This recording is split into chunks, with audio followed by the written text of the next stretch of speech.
managing certificates. I'm sure that if you have watched the previous videos, I explained the purpose of using this certificates templates, but it's fine, I can just go over it again. Probably people have missed this video. So yeah, for the certificate templates are used by certification authorities, the CA, to define the purpose and content of certificates that can be issued to a requesting entity like user, computer, or network service. So yeah, I just wanted to keep it short. So within this exercise, tutorial exercise, whatever, we will first install the AD certificate services and certificate web enrollment services, and that will take place within the PubDM01, which is you know that this is a server, and I think that you have already get used to me, like when I make these definitions, you intuitively think that this is a server, but however, for that one, it's a normal PC which runs Windows operating system, Windows 10. So as I said,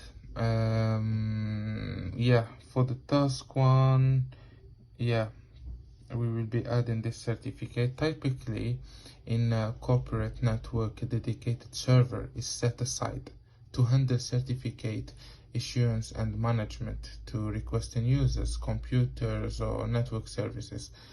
So within this task, we will add a certificate service and certificate and certification authority web as well, enrollment services on the PubDM01 server.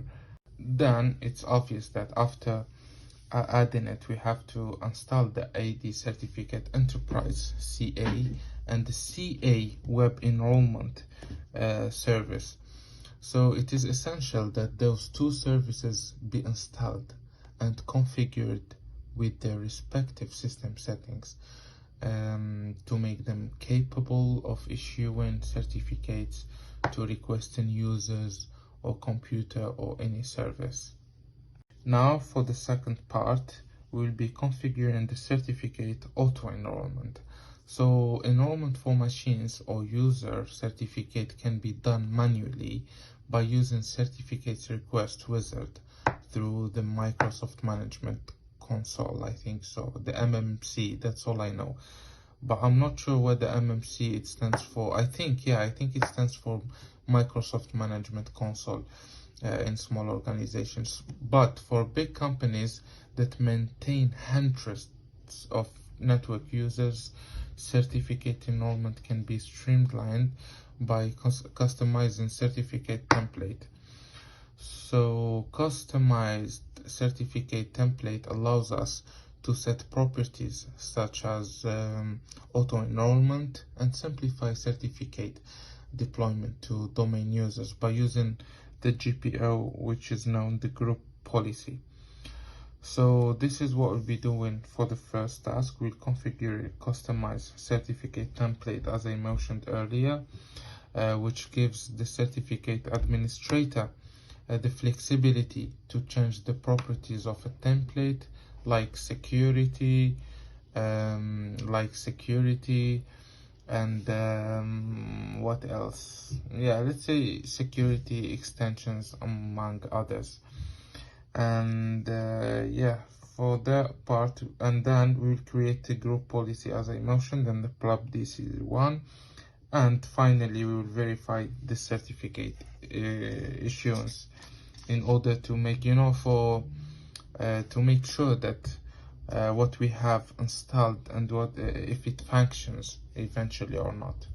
For the third part, we'll be implementing key archival. So basically we will enable a key recovery agent within the PubDM01 server. But before going to that, I would like to explain something. So within this part, to ensure the recoverability of issued certificates, certification authority, which is CA server, must be configured to I would say to archive keys or certificates that it has issued to users and computers beforehand.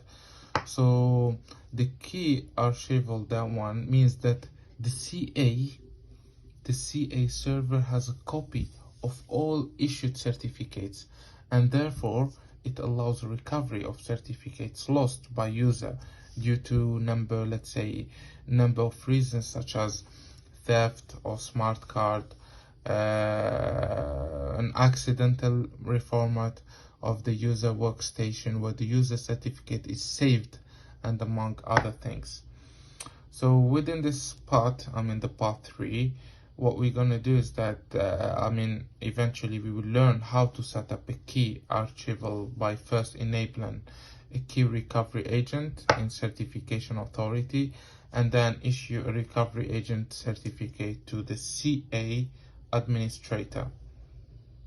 So the key here in this step, we will enable a key recovery agent, which is, I would say, a security sensitive role that must be manually configured to be able to recover lost keys issued by the CA to users within the domain network.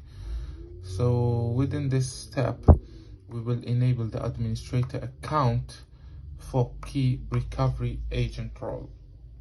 Then it's obviously that we'll request for key recovery agent certificate, and after that we'll issue key recovery agent certificate in order to approve the issuance of the key recovery agent certificate. And then we'll configure the certificate authority for key archival, and basically we will configure it to keep a copy of all issued certificate by enabling this key archival. And lastly, we will create a new certificate template enabled by archiving. So within this step, what I'm gonna do is that I'm gonna duplicate of an existing certificate template, then customize it. Customize the exactly, this is the right word I was looking for, to customize the properties of the new template and enable it for certificate archiving. We're almost there, guys. We're almost there. So for the part 4, we'll be enrolling for a user certificate.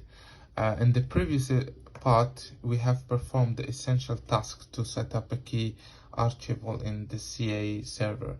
So this task, they include creating a custom certificate for key recovery agent and configure the administrator account to request for a key recovery agent certificate.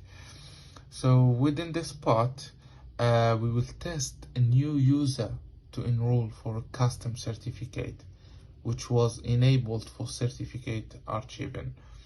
So yeah, we start by requesting for the new certificate within the plugin 10.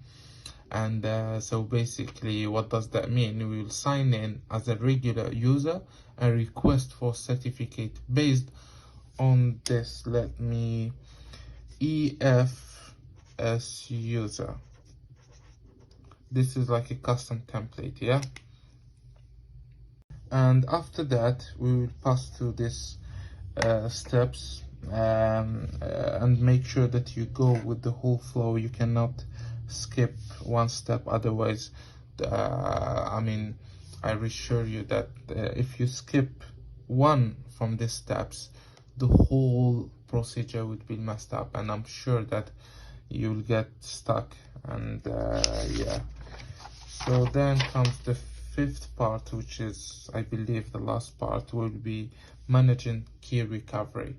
In this last part, if you do remember the previous part, it illustrated that if a user account having access to the encrypted file is deleted, it will be denied access to the folder that it had encrypted, even if the account is recreated within exact same properties as the old user account. So basically within this part, I will try to demonstrate to you how to recover an archived certificate or key that was issued to the user, and show how to link the certificate to its rightful owner. So after which we will perform an export of the key to a file, and finally test if the recovered key can be used for decrypting protected documents.